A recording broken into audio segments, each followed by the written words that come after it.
Hello and welcome to our showing. I'm Beau. I'm Ben. And this is the podcast where we argue about movies.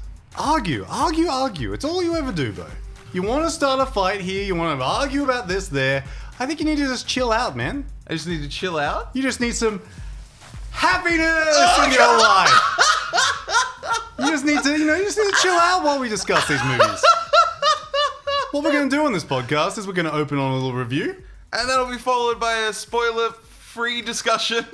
Up until you hear this noise. Will you go to Bergentown with me and save everyone? What? No. Branch, you can't say no. They're your friends.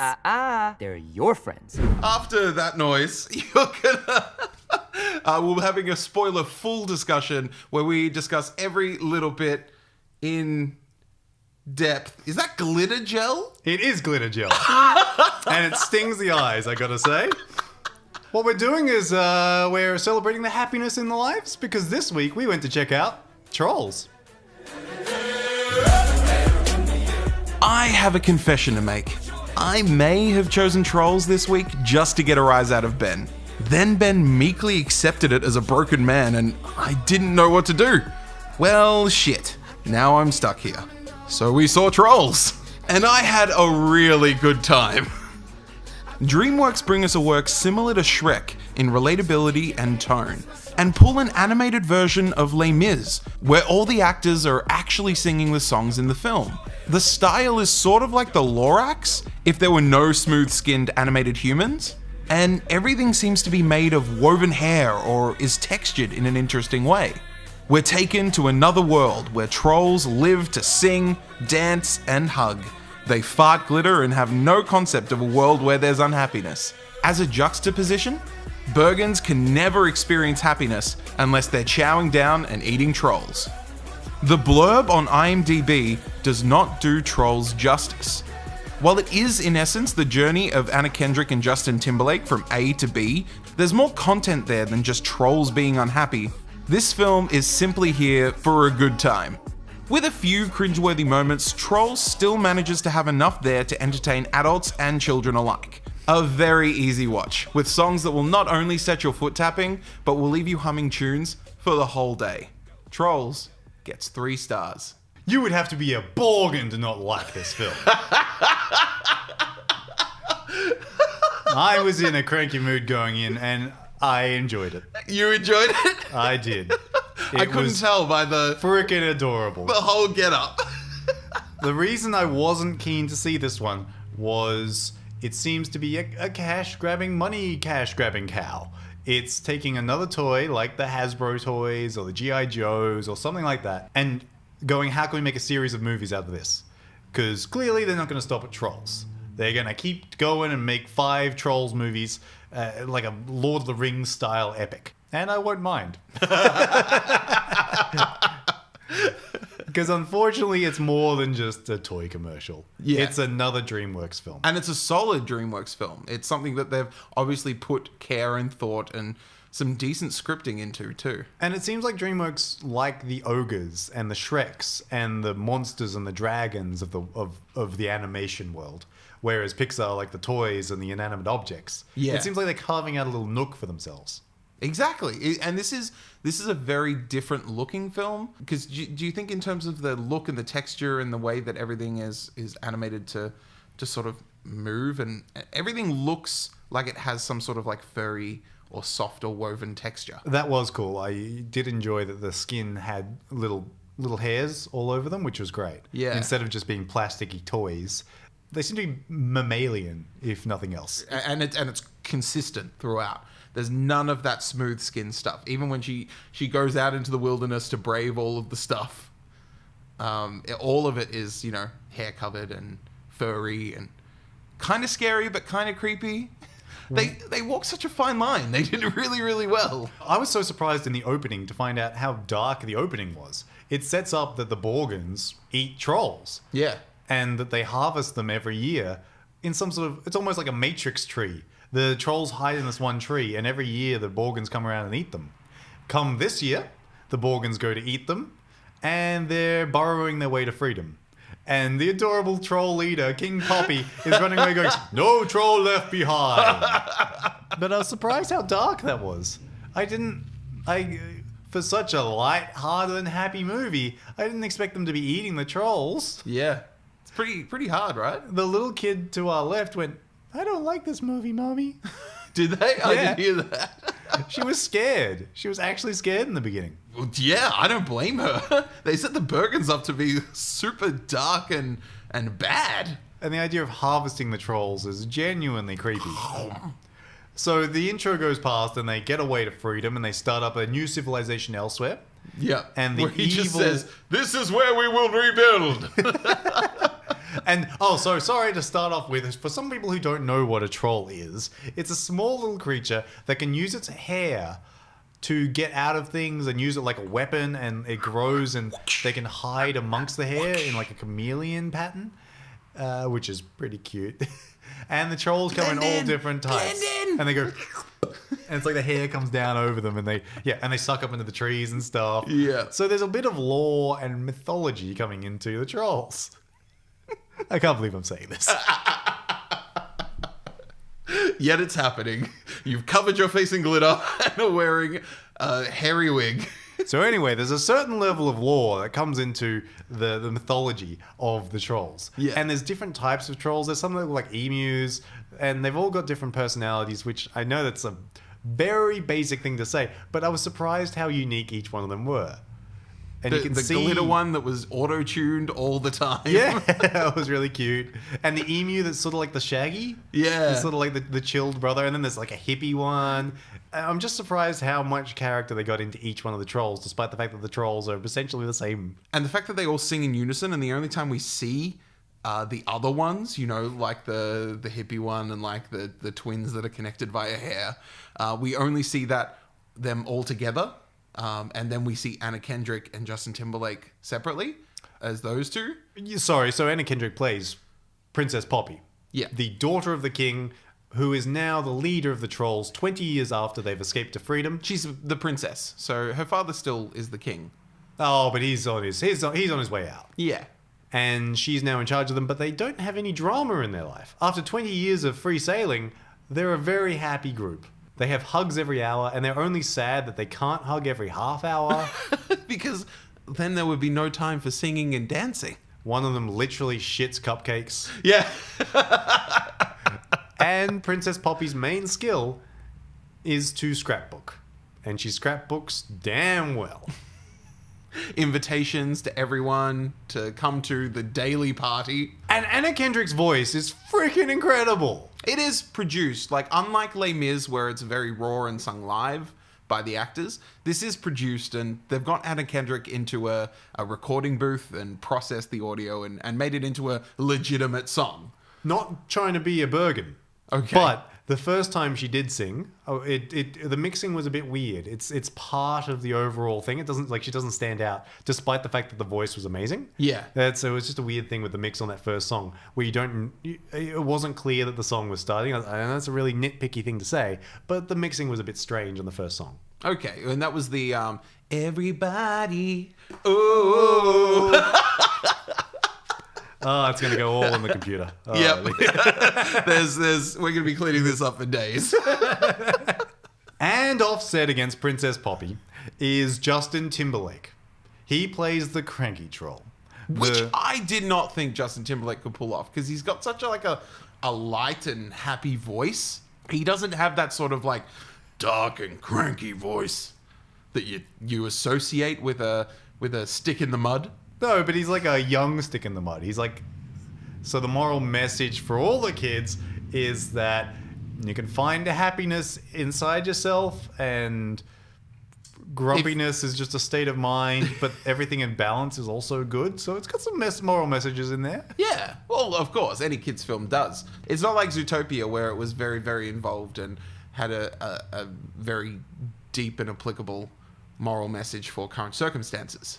There was occasionally where the happiness took on a sexual connotation as well. Where twice in the film, the Bergens make reference to the first time they're ever going to be happy. And they want to experience it with the other person, and it's got to be perfect. And it starts to turn into a metaphor for virginity as well. Yeah. Which started to tread some dark ground, considering there were like 4-year-olds sitting around us. Sitting around us, the two of us sitting in this. We got to get a small child to take to these films, honestly. You gotta stop saying that. It's so weird. What? Why are you more embarrassed to see trolls together as opposed to seeing... I guess it's better together than one of us sitting in the audience alone. That would be sort of bad. We're not pulling along a child to go and see films. I'm just putting the word out there. If anyone has a small child that would like me to take to the movies, I'd be willing to take one for the cause.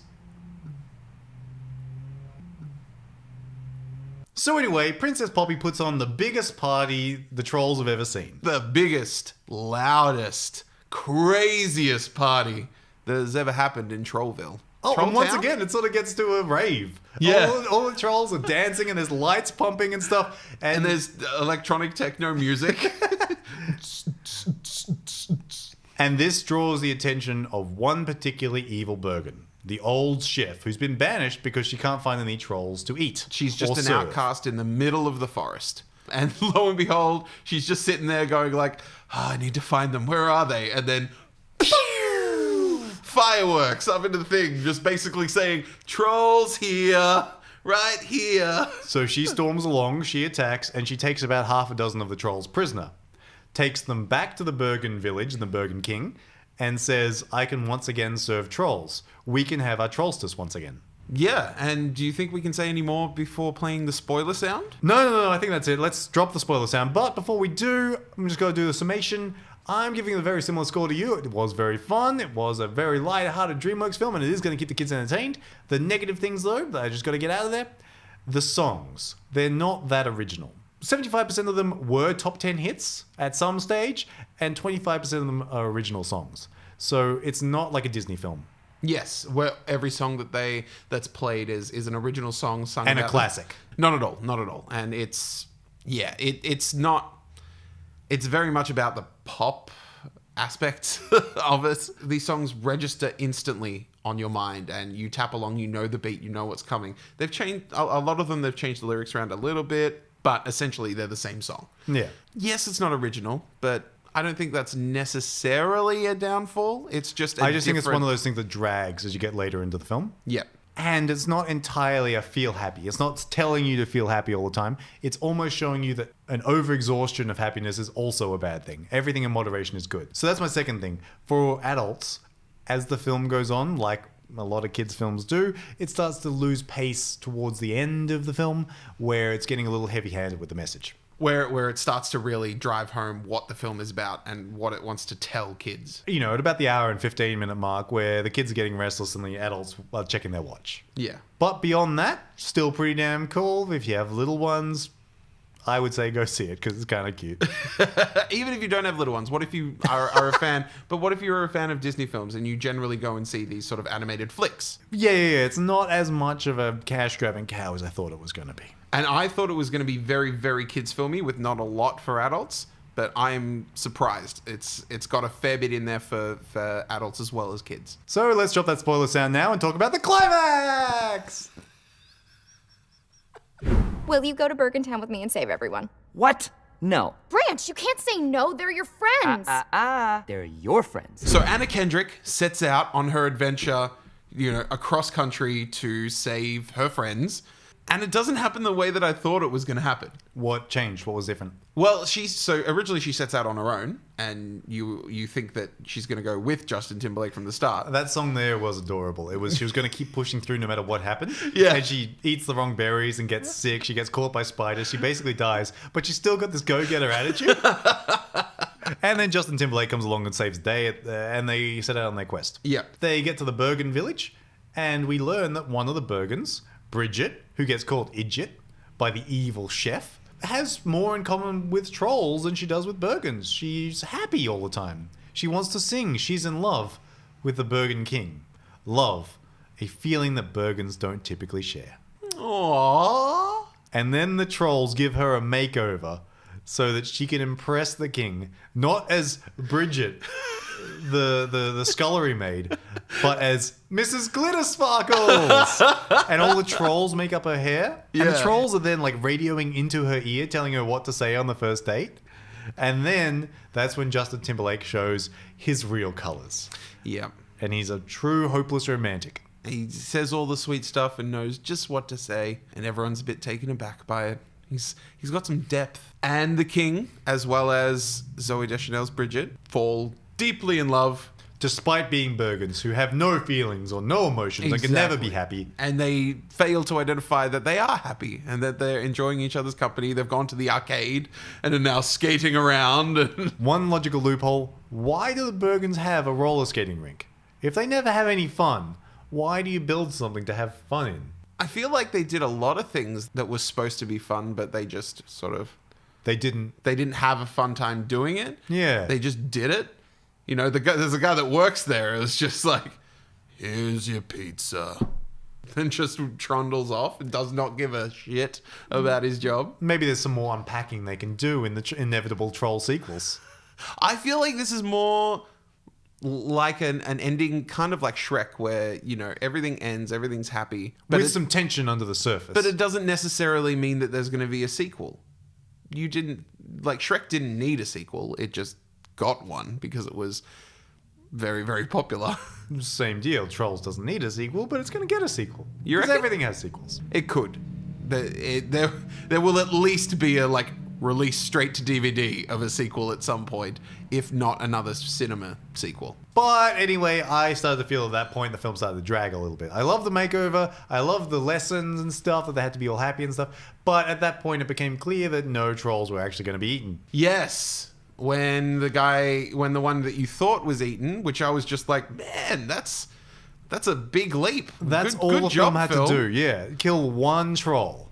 If it killed one troll, I would have been like, that's a dark film. It's got some serious meaning behind it. But no, the film chickens out at the last moment. And the troll that was going to be eaten turns all the other trolls in. He's selling us out. Starts choking him. Wait. Let's hear him out. I'm selling you out. Yeah, and obviously the message there is that trolls can be bad and Bergens can be good. Which is a good message, but I still just wanted one troll to die. Yeah. I don't mean to sound like such a negative Nancy about this. Such a Bergen. No, I absolutely agree. When they did feed One troll to the king? the troll to the king, I'm just like, oh, I didn't think that they would do it, but they did it, and I'm glad that they did. And then they retconned it and said, no, just kidding, he wasn't actually eaten. Big pussy out. Yeah. So I'm taking a little bit off for that. I'm taking a little bit off for the music so far. Mm-hmm. And then the final climax. Who would have thought it? Princess Poppy scrapbooks her way to winning the day. Hugs and songs and scrapbooking save the day. Just convincing all of the Bergens that they can be happy without eating trolls. And they sing a song to Which is inspire just their happiness. disgustingly happy. If the rest of the film was like a 9 out of 10, this just blows it right out of the water. Which is Justin Timberlake's original song. They're stepping on the ground and the ground lights up and there's fireworks everywhere and all the Bergens are singing all of a sudden too. It went very far. But dialing it back to the low point of the film, the part where you had some tension, some drama, and the point where everyone questions why they're doing what they're doing and if they can do it. When they're all captured and about to be eaten. And they all lose their color and go dark. And Princess Poppy loses her faith and loses her positivity and loses all her color. Mm-hmm. And as Branch, the only grey one previously, is watching it all happen. And then Justin Timberlake, amidst silence and darkness and lack of color, breaks out into a ballad. A beautiful ballad with Justin Timberlake's voice. Who could complain? I had shivers down my spine during that ballad, that solo voice breaking through the silence. Mm-hmm. That was beautiful for me. Similarly, Bridget's sacrifice to release all the trolls and basically damning herself to allow them to escape. That was a solid thing for Bridget to do. But we're being way too positive. I want to hear about your cringeworthy stuff. Yeah, there were a few cringeworthy moments. First of all, at the very start of the film, the first song that Anna Kendrick was singing, replacing it with hair, like whip your hair or swing your hair and feel united. Ugh. So? Instead of saying here, they say hair because the trolls have hair power. That's fine. It's not a cringeworthy moment. I thought you meant like scenes that were problematic. You know, Beau, it's totally fine if you didn't find anything bad about this film. If you loved everything about it, I just think you gotta give it more than 3 stars. Are you trying to talk me up? I'm talking you up. I'm telling you, you should go up if you can't come up with anything cringeworthy. What are you sitting at? I'm at 3. Yeah, it's just the unoriginal songs that got to me. If there were more original songs, if there were classics, Justin Timberlake's one is pretty okay, but there's not too many other ones that I've walked away singing or humming to myself. The sound of silence in there, for example, when one of the characters wants silence, just there were beautiful songs and beautiful renditions of those songs, but not original enough. Well, that's okay. You can't come up with anything bad. You just got to go higher. What score are you sitting at, That's though? your rule? Yeah. But you can't come up with anything bad about this film. I'm saying that there were some cringeworthy bits and that And you can't remember what they are. It's so a very simple, easy to digest film. There's not a lot of... Don't be ashamed if you want to give it 5 stars. Shut up! I don't want to give Trolls 5 stars. It sounds like you do. No, I don't. At what point have I ever said Look, that? stop being such a Bergen about it. Here. I got you a color too. You got me pink glitter? Pink glitter. I mean, I'm silver glitter. I thought it would match the hair better. Right. Otherwise, So- I'd be pink all over. It'd be really bad. So for me not to be a Bergen is to jump on board this glitter train. Exactly. What is this? War paint? No, it's gonna be like a moisturizing facial. Look how even this is. This is a good foundation here. Next, we'll get out the cat paint and The stuff. Trolls just had glitter across their cheeks. Did they? It was like freckles. The freckles. Freckle glitter. Oh my god, I'm talking myself up. You was- got to give it more than 3 stars considering how much you've been like swayed. I have been swayed quite a bit. Is that it? Is that all the glitter you're going for? Is that not enough? You've got nothing on you. I've got nothing? Just dual hand there, just all over the face. All right. But yes, I have been swayed. I think I need to give it a little bit more than 3. I think I might have even talked myself up to 3.5. Oh, wow. Quite an enjoyable. And that's it, bro. Good stuff. So you tried to punish me with taking me to this film, and I was dragging my heels in. Yeah. But it turned out to be quite a bit of fun. I enjoyed it. I'll give it 3.5. Woo! I'm slowly bringing Ben to the dark side. 3.5 for Trolls. Animated kids films for the win! I'm being converted.